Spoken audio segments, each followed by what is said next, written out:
Assalamualaikum warahmatullahi wabarakatuh. Sebelumnya izinkan kami perkenalan diri. Nama saya Subi Ahmad Fajri. Dan saya Magi Pudiarto. Saya Tubagus Ali Rahmatullah. Pada video kali ini kita akan membuat tutorial bagaimana cara menginstalasi web server, mulai dari pengamanannya, mengkonfigurasi keamanannya, sampai menghosting website tersebut. Nah, semoga tutorial yang kami buat ini dapat membantu teman-teman semuanya. Selanjutnya, langsung saja ke tutorialnya.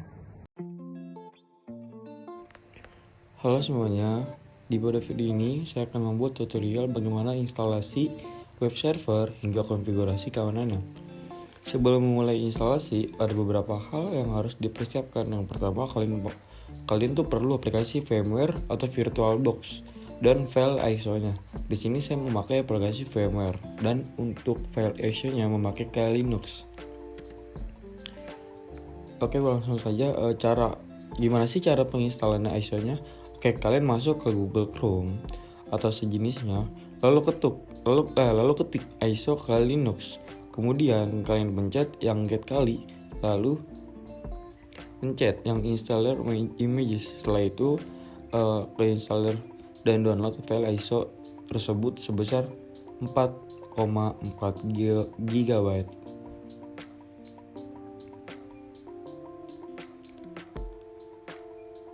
Oke, setelah itu setelah selesai download, kita kembali ke tampilan VMware-nya. Kemudian klik tombol create a new virtual machine. Kemudian pilih opsi tipikal yang direkomendasikan.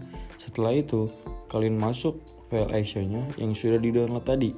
Lalu next, pilih Linux sebagai sistem operasi. Kemudian versionnya kita pakai Debian karena Kali Linux berbasis Debian.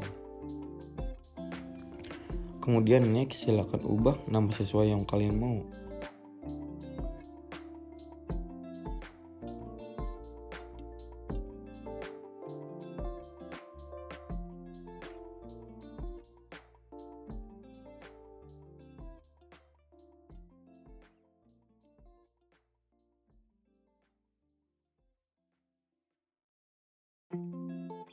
Kemudian atur ukuran disk Kali Linux-nya minimum 20 GB.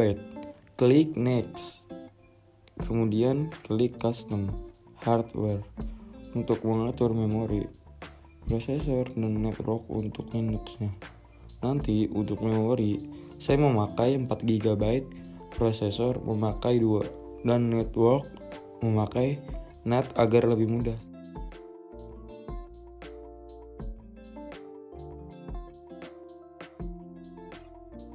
Selanjutnya close, lalu klik finish. Oke, setelah membuat virtual mesinnya, sekarang kita jalankan virtual mesin tersebut dengan mengklik tombol power hijau yang bertulisan power on this virtual machine.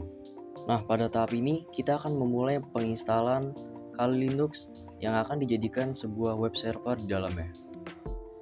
Tahap selanjutnya, kita pilih yang grafik install, lalu kita pencet enter.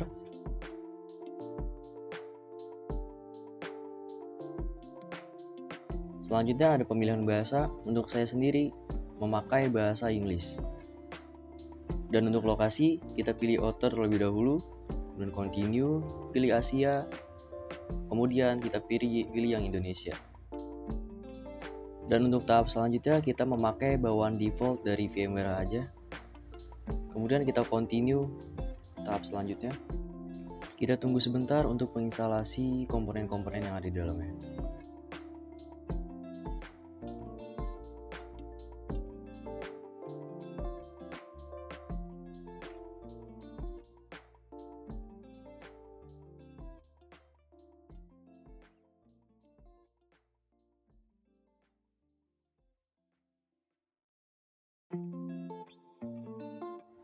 Selanjutnya masuk ke tampilan hostname.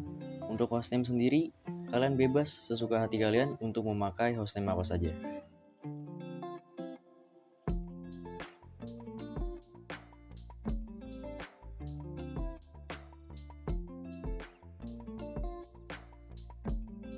Kemudian continue, kita masuk ke menu domain, Untuk domain kita pakai yang default, kemudian continue. Selanjutnya kita masuk ke tahapan memasukkan nama user. Untuk nama user sendiri kalian bebas suka kalian. Selanjutnya masuk ke bagian password. Untuk pembuatan password kalian bebas mau pakai password apa saja, asalkan nanti pas login kalian tidak lupa password tersebut.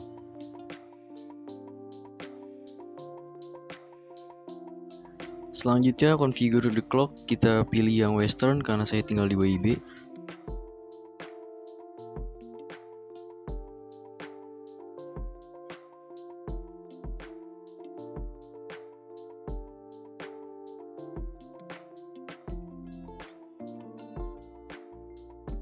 Untuk partition disk kita pilih yang atas saja, kemudian continue. Untuk partition juga kita memilih yang rekomendasi dari VMware ya. Kemudian kita continue, kemudian continue lagi. Selanjutnya kita pilih yang yes, kita lanjut continue. Untuk install base system ini mungkin akan memakan waktu cukup lama, maka dari itu saya akan skip ke tahapan selanjutnya. Selanjutnya masuk ke software selection-nya untuk memilih GUI-nya. Untuk saya sendiri menyarankan yang KDE Plasma karena tampilan yang bagus dan juga lebih ringan menurut saya. Nah, selanjutnya kita masuk ke configure SSDM. Untuk default display manager kita pakai yang like DM aja agar lebih ringan. Selanjutnya continue. Nah, untuk penginstalan software ini memakan waktu yang cukup lama, maka dari itu saya akan skip videonya langsung ke tahap selanjutnya. Selanjutnya masuk ke tampilan install the group bootloader, kita pilih yang yes, kemudian continue. Untuk tampilan ini kita pilih yang bawah. Untuk finishing instalasinya kita akan skip ke tampilan berikutnya. Nah, jika tampilan sudah seperti ini, maka instalasinya sudah selesai. Kemudian kita continue. Kemudian kita tunggu sampai masuk ke tampilan login pada Kali Linux.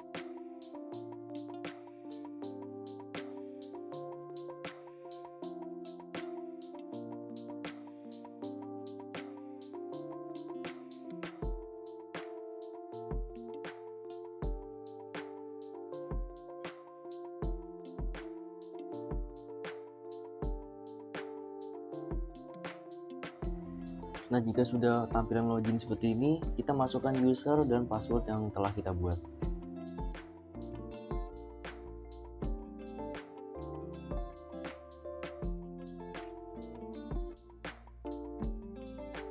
Nah, pada tampilan ini kita sudah berhasil masuk ke Kali Linux ya teman-teman. Langkah selanjutnya, kita menginstalasi web servernya terlebih dahulu, kemudian mengkonfigurasi keamanannya. Selanjutnya, kita masuk ke tahap penginstalan web server serta konfigurasi keamanannya. Untuk mempersingkat waktu, sebelumnya saya sudah mencatat urutan perintah-perintah yang akan dimasukkan nantinya. Kita masuk dulu ke dalam terminal. Setelah itu langkah awal adalah update dan upgrade sistem terlebih dahulu dengan memasukkan perintah sudo apt update dan sudo apt upgrade -y. Setelah itu kalian masukkan password kalian dan tunggu pengupdatean sampai selesai. Setelah berhasil diupdate, langkah selanjutnya yaitu install Apache 2 dengan memasukkan perintah sudo apt install apache 2 -y. Kemudian kalian masukkan password kalian dan tunggu penginstalan sampai selesai.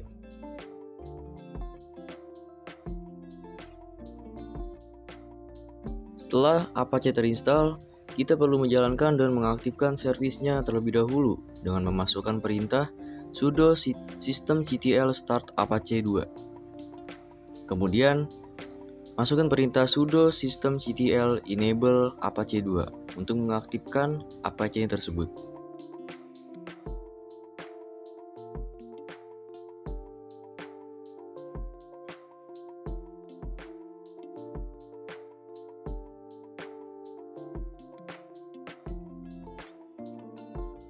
Jika sudah, masukkan perintah sudo systemctl status apache 2 untuk memeriksa apakah Apache tersebut aktif atau tidak. Status Apache sudah aktif, kemudian kita Ctrl C untuk keluar.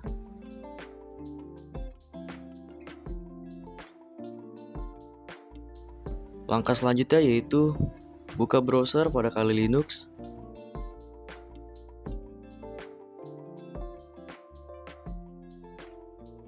Selanjutnya kita ketik http://localhost.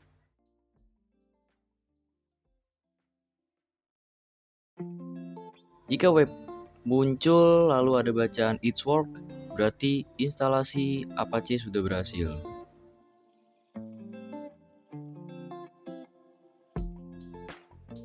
Langkah selanjutnya yaitu instalasi PHP yang bertujuan untuk pembuatan situs web yang dinamis, interaktif, dan terhubung ke database. Selanjutnya masukkan perintahnya, kemudian enter, tunggu instalasi sampai selesai. Langkah selanjutnya yaitu install MariaDB yang bertujuan untuk menyimpan data website secara terstruktur. Masukkan perintahnya, kemudian tunggu instalasi sampai selesai. Setelah terinstall, kita start MariaDB-nya, kemudian kita aktifkan MariaDB tersebut.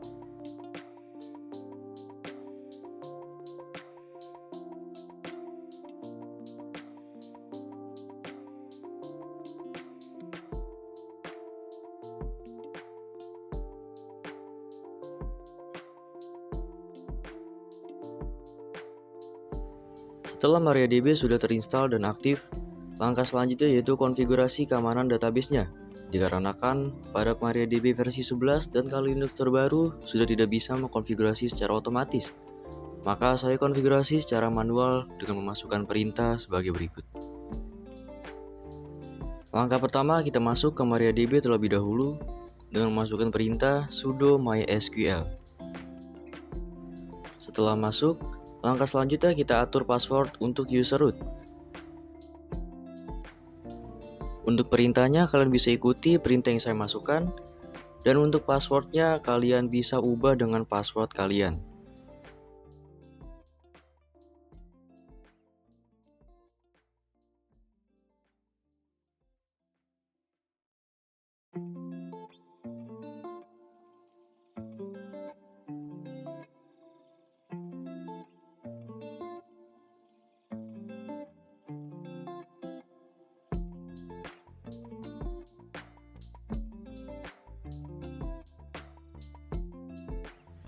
Untuk selanjutnya kita hapus semua anonymous user dengan memasukkan perintah sebagai berikut.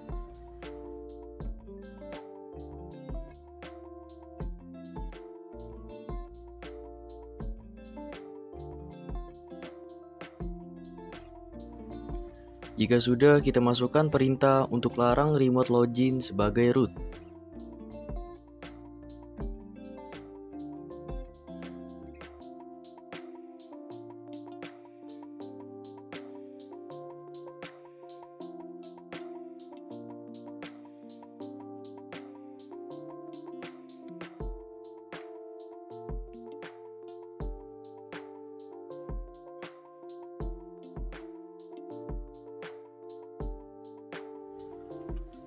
Selanjutnya kita hapus database test yang tidak diperlukan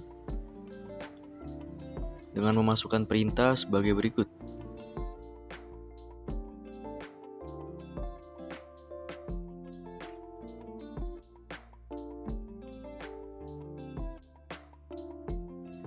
Selanjutnya, masukkan perintah flush privilege untuk menerapkan semua perubahan.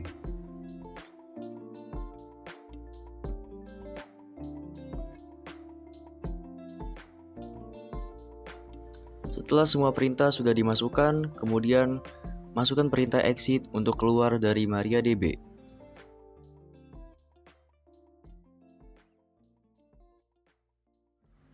Setelah Lamstack sudah terinstall, langkah selanjutnya adalah menempatkan file website kita di direktori yang bisa diakses oleh Apache.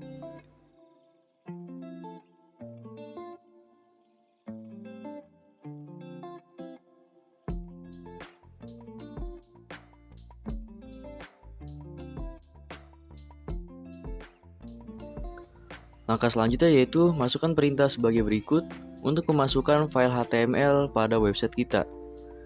Setelah itu, ketiklah kode HTML yang ingin kita buat untuk tampilan website tersebut.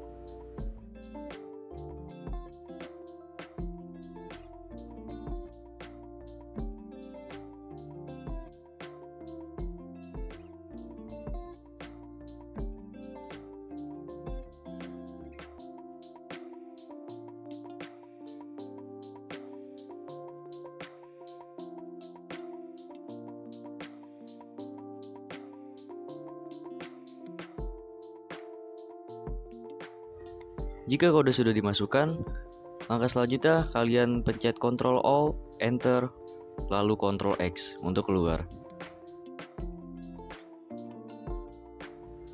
Selanjutnya kita masuk ke browser untuk melihat hasil tampilan yang telah kita buat tadi. Kalian cukup mengetik http://localhost. Nah, tampilan sudah berhasil dibuat. Karena saya hanya sekedar mencontohkan saja, mohon maaf jika tampilan ala kadarnya. Kalian sangat bisa mengubah tampilan agar lebih bagus lagi.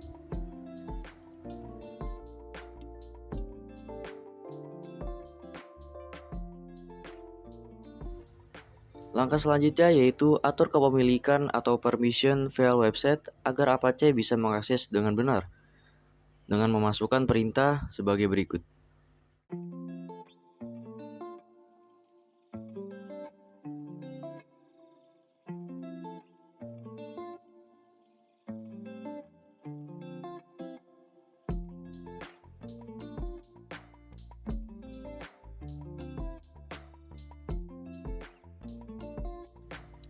Nah, jika sudah, sekarang kita restart Apache agar semua perubahan diterapkan dengan memasukkan perintah sebagai berikut.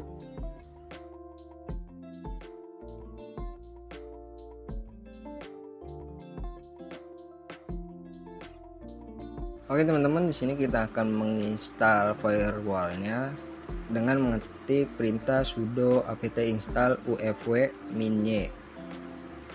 Nah, di sini saya akan jelaskan terlebih dahulu apa itu sudo apt install ufw dan minye. Jadi sudo itu untuk menjalankan perintah dengan hak akses seperti administrator, karena menginstal membutuhkan izin root. Karena di sini tidak menjalankan akses root, jadi kita menggunakan sudo. Tapi teman-teman juga bisa menjalankan perintah tanpa sudo dengan perintah sudo su. Nah, di situ kalian akan masuk mode root. Jadi bisa tanpa menggunakan sudo. Lalu ada apt. Nah, apt ini untuk mengelola package bawaan Debian atau Ubuntu. Lalu ada install. Nah, install ini seperti perintah untuk menginstal aja sih. Terus ada ufw. Nah, ufw ini nama paket yang diinstal yaitu firewall. Lalu ada minye. Minye ini biar bisa otomatis untuk mengkonfirmasi selama instalasi agar tidak perlu input manual. Nah, sekarang kita jalankan perintah sudo ufw default deny incoming. Perintah ini digunakan untuk memblokir semua koneksi secara default pada firewall ufw. Nah, default di sini untuk mengatur kebijakan default. Terus deny untuk tolak atau blokir koneksi. Lalu incoming itu berlaku untuk traffic yang masuk ke server. Karena diblokir dulu semuanya karena prinsip keamanan, di mana semua diblokir dulu lalu dibuka satu persatu sesuai kebutuhan. Karena jauh lebih aman dibandingkan dibuka semua lalu ditutup satu persatu gitu. Terus ada perintah ufw default allow outgoing. Nah, terus kita buka port yang dibutuhkan saja. Kita jalan perintah sudo ufw allow 22, terus sudo ufw allow 80, terus sudo ufw allow 443. Nah, di sini port 22 untuk SSH, port 80 untuk HTTP, port 443 untuk HTTPS.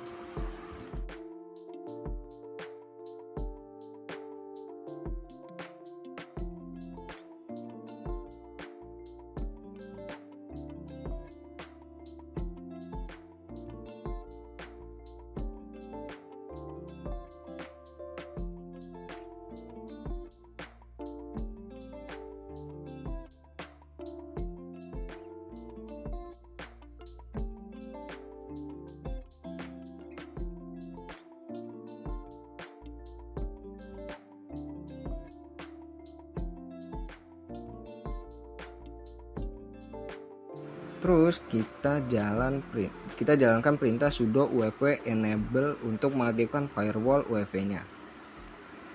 Lalu kita masukkan perintah lagi, yaitu sudo UEFI status firewall untuk melihat status firewall UEFI-nya secara lengkap. Nah, di sini sudah lengkap. Terus kita aktifkan modul SSL-nya pada Apache web servernya dengan perintah sudo 2 nmod SSL.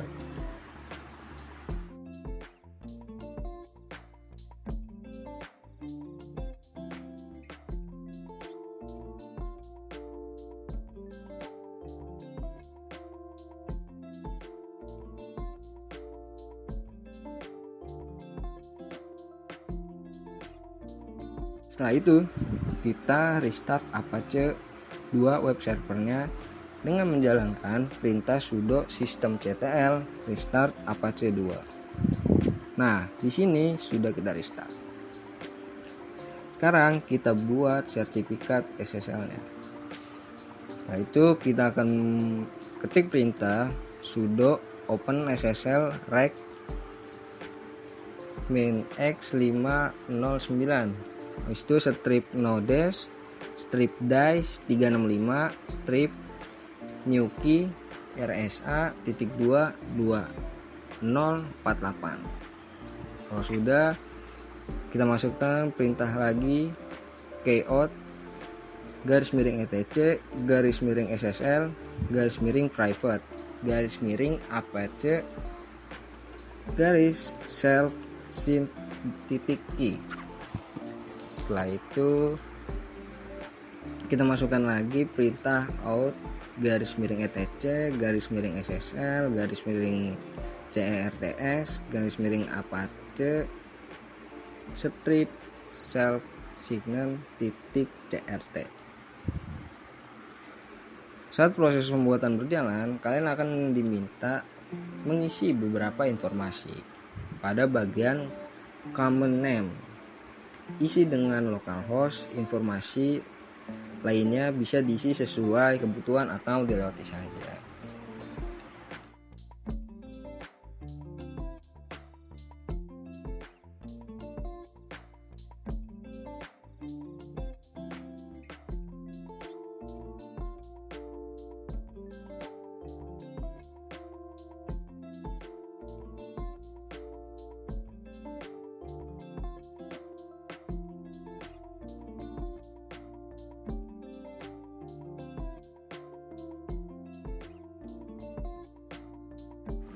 Selanjutnya kita edit konfigurasi virtual host untuk port 443 agar menggunakan sertifikat yang baru saja kita buat dengan menjalankan sudo nano /etc /apache 2 site strip available default strip ssl.conf.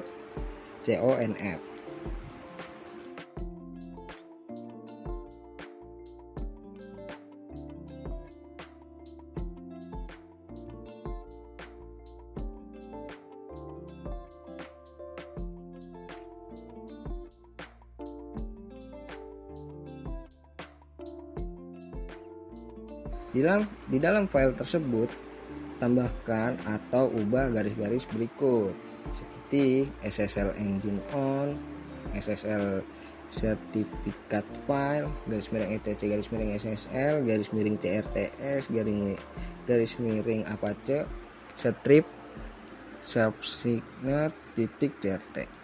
Terus Anda juga SSL sertifikat key file, /etc /SSL /private /apache strip self-signer.key. Setelah itu simpan file setelah selesai diedit. Selanjutnya kita aktifkan site SSL dan restart Apache dengan menggunakan perintah sudo a2nsite default strip ssl.conf. Setelah itu kalau sudah, kita restart dengan perintah sudo sistem CTL restart Apache 2.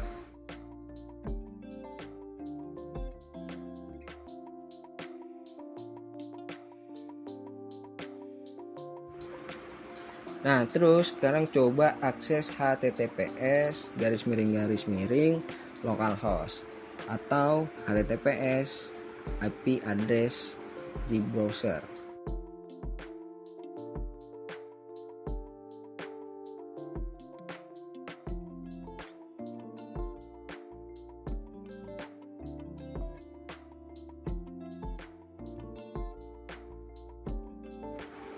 Browser akan menampilkan peringatan karena kita menggunakan self-signed certificate.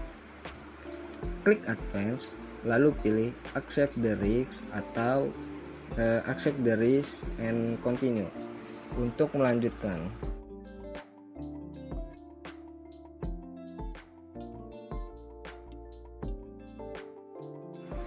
Setelah itu kita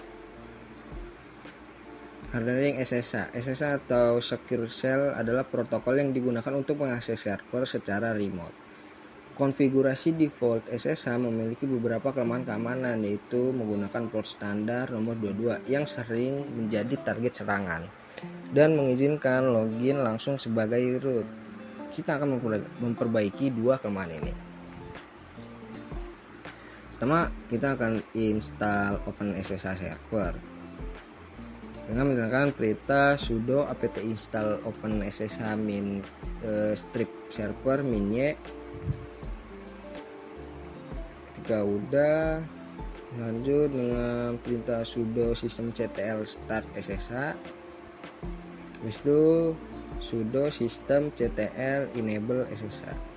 Ini akan menginstal SSH server, menjalankannya dan mengaktifkannya agar berjalan otomatis saat boot.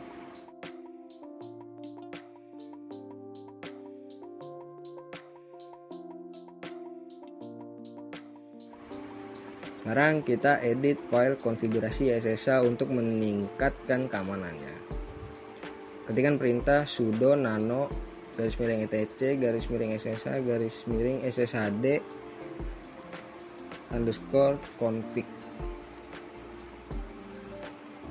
Di dalam file ini cari dan ubah baris-baris berikut, yaitu contohnya port 22 ubah menjadi port 2222, terus permit root login yes ubah menjadi permit root login no, terus ada max outreach 6 ubah menjadi max outreach 3. Selanjutnya permit empty password no, pastikan tetap permit empty password no. Perhatian buat teman-teman, jangan hanya menghapus tanda pagar di depan baris. Pastikan kalian juga mengubah nilainya sekaligus. Jika hanya dihapus tandanya tanpa diubah nilainya, konfigurasi tidak akan berubah.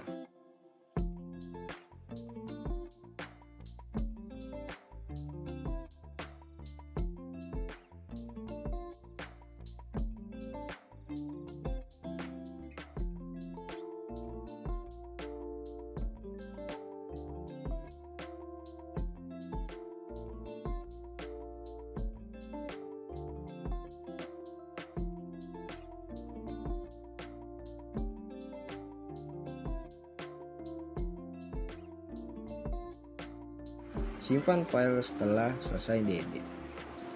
Lalu kita restart SSH dan verifikasi. Lalu kita menjalankan perintah sudo systemctl restart SSH. Ketika udah, jalankan sudo systemctl status SSH untuk melihat statusnya.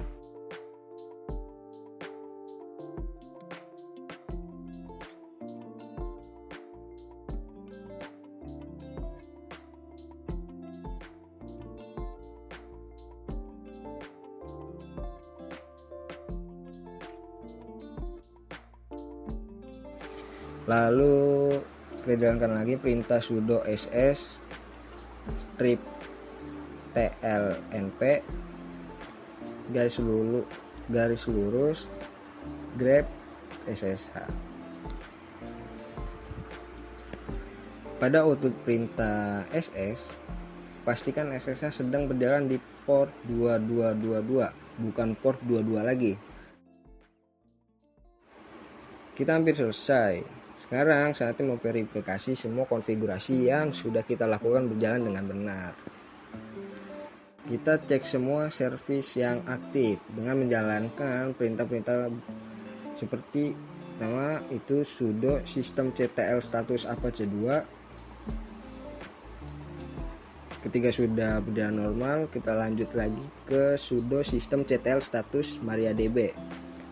Nah, ketika sudah aktif, kita lanjut ke sudo systemctl status ssh. Nah, ketika sudah aktif lagi, kita cek lagi sudo ufv status verbos.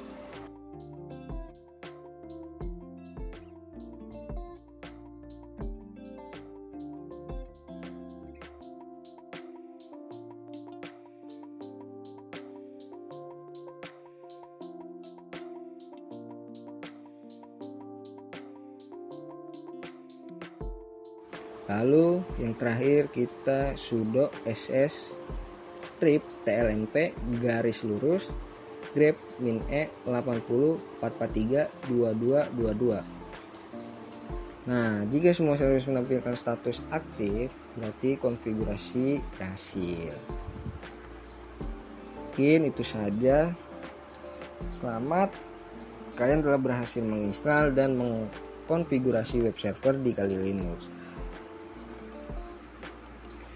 Mungkin segini saja, semoga video ini bermanfaat. Jangan lupa like, share, dan subscribe.